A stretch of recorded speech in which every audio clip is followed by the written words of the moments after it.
Hi, I'm Mary, a single mom and marketing executive in this big, crazy city. Before I dive into my story, please like and subscribe to hear more. Now, let me take you back to the day that changed everything for me. The day started like any other in the bustling office of Carlton Marketing Solutions.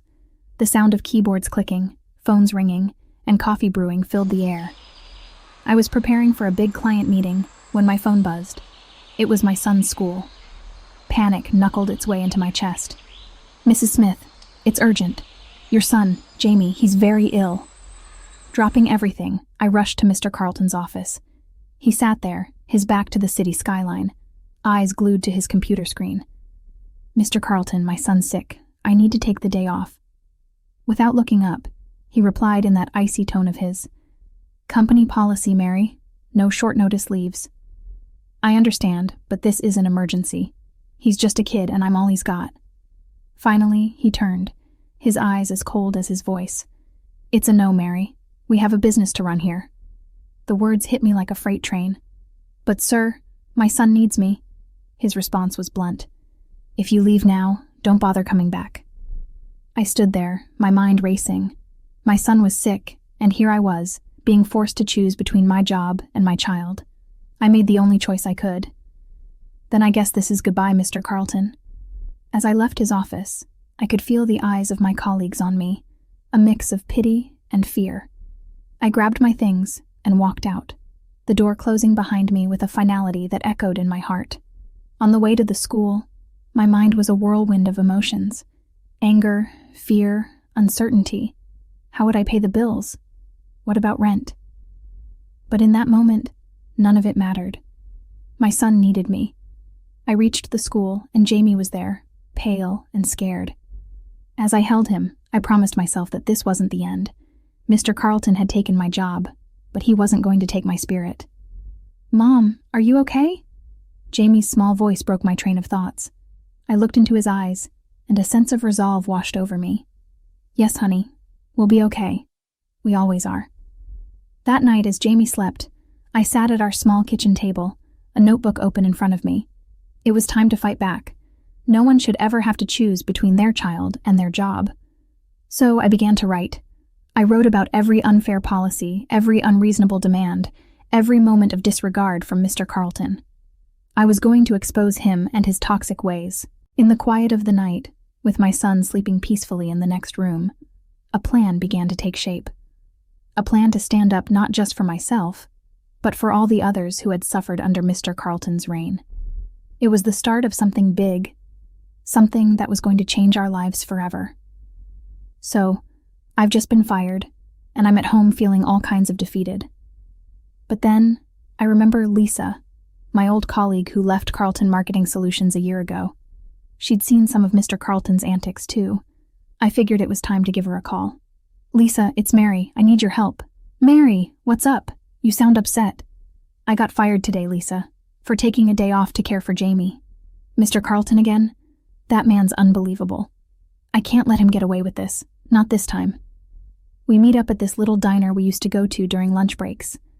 Lisa's already there, looking concerned, but ready for action. "Lisa, I want to expose him. I want everyone to know what he's really like." "Mary, that's risky, but it's about time someone stood up to him." "Exactly. But I can't do it alone. I need evidence, stories from people like us." "We'll need a plan, a good one." Over a cup of stale coffee, we start plotting. It feels like something out of a spy movie, but the stakes are real. Our first step, gathering testimonies from current and former employees. We decide to start with the ones we know personally. Over the next few days, I'm on a mission. I reach out to people, have hushed conversations in coffee shops, and gather stories of unreasonable overtime, unjust firings, and worse. Each story adds fuel to my fire. Meanwhile, Lisa digs into the legal side of things. What laws has Mr. Carlton broken? What rights have we, as employees, not been aware of? I'm at my computer, typing up everything. It's a mountain of evidence. Lisa looks over my shoulder. "This is big, Mary. Really big." "Yeah, but it's not enough. We need someone to take this seriously. The media, the labor authorities, someone." "Leave that to me. I know a guy at the Daily Post. He owes me a favor." I nod, feeling a mix of excitement and fear. This is really happening. The next part is the hardest. We start reaching out to more people, and not everyone's willing to talk. Some are scared of losing their jobs. Others are just scared of Mr. Carlton. But we persist.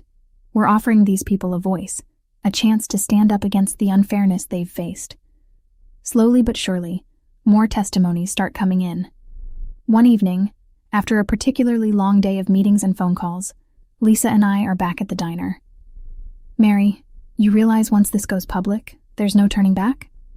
"I know, Lisa. But look at all these stories. We owe it to them, to all of us." The server brings us our coffee, and we sit there, two women against a corporate giant. It feels daunting, but right. The next morning, I wake up to an email from Lisa. She set up a meeting with her contact at the Daily Post. This is it, the first big step in bringing Mr. Carlton down. And as I sit there, reading her email, I think of Jamie, of all the nights I worked late, all the times I missed with him because of Mr. Carlton's unreasonable demands. No more. This is for him, for us. We're not just fighting for justice, we're fighting for a better life, a fairer world, and I'm ready to take that fight wherever it needs to go. Here we are, deep into our investigation against Mr. Carlton. Lisa and I have been compiling a dossier of his wrongdoings, and let me tell you, it's more than we ever imagined. I can't believe how deep this goes, Lisa. Harassment, exploitation, even hints of embezzlement. Yeah, and look at this pattern. It's like he targets single parents, or anyone he thinks won't fight back. We're sitting in my cramped apartment, papers strewn everywhere, the screen of my laptop glowing in the dim light. We've been at this for weeks, and it's taking its toll. There's a knock at the door, making us both jump. I wasn't expecting anyone. Peering through the peephole, I see a man in a suit, looking official, maybe even a little intimidating. "Who is it, Mary?" "Some guy in a suit, looks official." I open the door cautiously. "Miss Smith, I'm with Carlton Marketing Solutions. We need to talk about your recent activities." I can feel my heart racing, but I try to keep my voice steady. "Sorry, I'm not sure what you mean." "Don't play dumb, Miss Smith. We know you've been contacting former employees, stirring up trouble." Lisa's at my side now, and her presence gives me a bit of courage. "We're just seeking the truth. That's not illegal." The man's gaze is cold, and there's a threat in his tone. "Maybe not, but it's not wise to make enemies, Miss Smith, especially with people who have the resources to fight back." He leaves, but his message is clear. We're on the right track, but it's getting dangerous. "Mary, we should be careful. They're watching us now." "I know, but we can't stop, Lisa. Not now." Through a contact of Lisa's, we get our hands on some of Mr. Carlton's financial records. It's complicated stuff, but there are discrepancies, things that don't add up. We need an expert to look at this. I have an old college friend, a forensic accountant. Let's see what he says. Turns out, our hunch was right. The accountant finds clear signs of embezzlement. It's the smoking gun we've been looking for. "We've got him, Mary. This is it." The feeling is exhilarating, but also terrifying. We're about to take on a powerful man with a lot to lose. The next step is the hardest. We need to get this information to the right people. But who can we trust? I remember a reporter who did a piece on workplace harassment last year. She might be interested. "Hey, are you Angela from the Daily Voice? I have a story for you, but it's big, and it's dangerous." Her interest is piqued, and we arrange a meeting. Lisa and I lay it all out for her. The harassment, the exploitation, the financial crimes. This could be huge, but it's risky. They won't go down without a fight. We're ready for a fight. This isn't just about us. It's about all the people he's hurt. Angela agrees to run the story, but we need to be prepared. Once this goes public, there's no turning back. I think about Jamie, how all of this started with me just trying to be a good mom. It's grown into something much bigger. The night before the story is set to run, I can barely sleep. I keep thinking about what's at stake, about Mr. Carlton's threats, about the lives that could be changed. In the early hours of the morning, I check my phone. The story is live. It's out there for the whole world to see. Lisa calls me, her voice a mix of excitement and fear. "Mary, it's out. The story's everywhere." I turn on the news, and there it is. Mr. Carlton's face next to headlines about corruption and abuse. It's D-Day, The day our story on Mr. Carlton hits the news. Phones are buzzing, people are talking, and the city feels like it's vibrating with the news. Lisa and I are in my apartment, glued to the TV, watching as our story unfolds for the world. Can you believe it, Mary? It's actually happening. I know, Lisa. It's all over the news. Everyone's talking about it. Just then, my phone rings. It's Angela, the reporter. Mary, it's blowing up. My inbox is full of messages from other victims, people supporting you, even some wanting to take legal action. We need to keep the momentum going. What's our next move? Let's meet up. There's more to discuss, and I've got an idea. Lisa and I meet Angela at a local cafe. It's bustling, and for a moment, it feels like just another day. But then we get down to business. Listen, the story's just the beginning. You need to file a formal complaint. Bring in the legal guns. I've got evidence, Angela, lots of it. It's time for justice. And I know just the lawyer for you. He's a shark, especially in cases like this. The next thing I know, we're in a high-rise office meeting with this hotshot lawyer, David. He's all business, sharp as a tack, and seems genuinely passionate about our case. Mary, Lisa, I've been following your story. This is exactly the kind of battle I like to fight. Let's take Carlton down. We're ready. We've got evidence, testimonies, everything. Good. I'll start preparing the legal complaint. We're not just going for a slap on the wrist. We're going to hit him where it hurts. With David on our side, things start moving fast. He files the complaint, and before we know it, it's not just a news story anymore. It's a full-blown legal case. Meanwhile, the public reaction is like nothing I've ever seen. People are outraged, calling for Mr. Carlton's head. Some are even protesting outside the Carlton Marketing Solutions office. Look at this, Mary. You started a movement. I just wanted justice, Lisa. For me, for you, for all of us.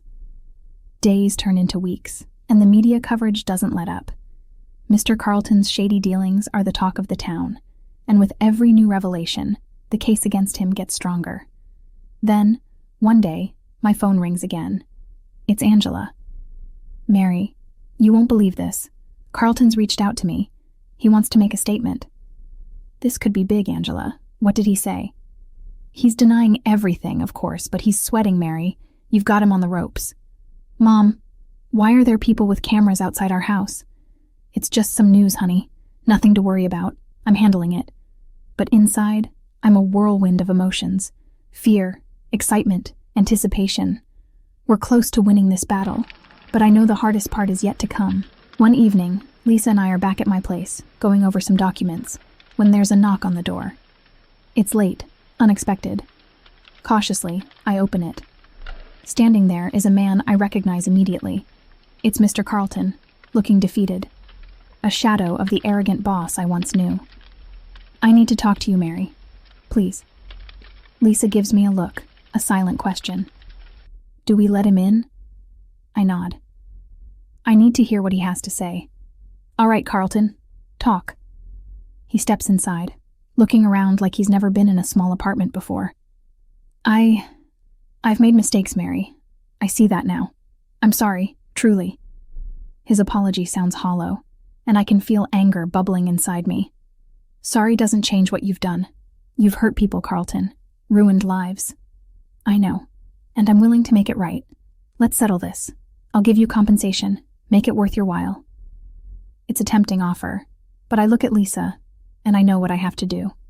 No deal, Carlton. This isn't about money. It's about justice. For all of us. He looks defeated, maybe even a bit scared. As he leaves, I know that we've truly turned the tide. We're winning, and there's no turning back now. The courtroom is buzzing with anticipation. Today's the day we find out if justice will truly be served. Lisa's with me, her hand gripping mine tightly.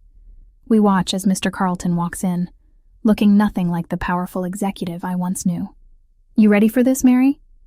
As ready as I'll ever be, Lisa. The judge walks in, and the room falls silent. This is it. Mr. Carlton, you're here today accused of multiple counts of harassment, exploitation, and embezzlement. How do you plead? Mr. Carlton stands up, his voice barely audible. Guilty, Your Honor.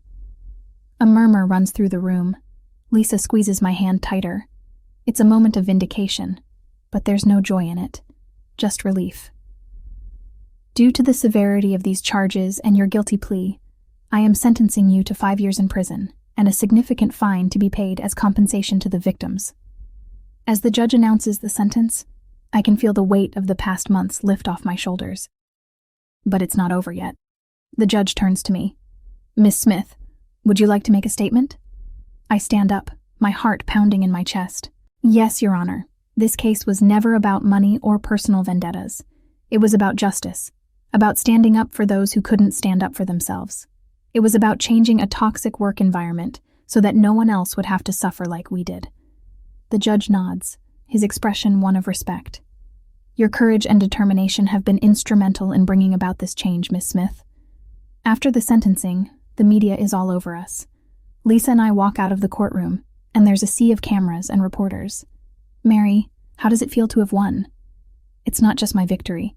It's a victory for all the employees who suffered under Mr. Carlton. The news of the sentencing spreads like wildfire. Carlton Marketing Solutions is in turmoil, but there's a sense of hope, too. A chance for change. A few days later, I receive a call from the new interim CEO of Carlton Marketing Solutions. Miss Smith, we want to make things right. We're overhauling our management, implementing new policies to ensure a safe and fair workplace. That's good to hear. It's all I ever wanted. In the end, I receive a substantial settlement. It's more money than I've ever had, but it's not the money that matters. It's the change that it represents. Lisa and I sit in my living room, talking about the future. What will you do now, Mary? I've been thinking about that. I'm going to start my own marketing firm, but it's going to be different. Ethical, fair, a place where people are treated with respect. That sounds amazing. You're going to be great at it. I smile, thinking about the possibilities. This journey started with a fight for my son and turned into a fight for justice. Now, it's turning into a new beginning. Mom, are you happy now? I look down at Jamie, his eyes full of hope and innocence. Yes, Jamie, I'm happy. We fought for what's right, and we won. And now, we're starting a new adventure. As I tuck Jamie into bed that night, I think about the journey we've been on. It's been tough, full of challenges and obstacles, but it's been worth it. I fought against a giant and won. I protected my son and stood up for others. The next day, I start planning for my new firm. It's going to be a place where people like me, like Lisa, can work without fear, where they're valued and respected. It's a new chapter, not just for me, but for everyone who's been on this journey with me. That's the end of Mary's story. But here's a question for you all. Do you think Mary's decision to refuse a personal settlement in favor of seeking justice was the right choice? Would you have done the same in her position? Share your thoughts in the comments below. And if you enjoyed this story, don't forget to hit like and subscribe for more. Your support means a lot to us.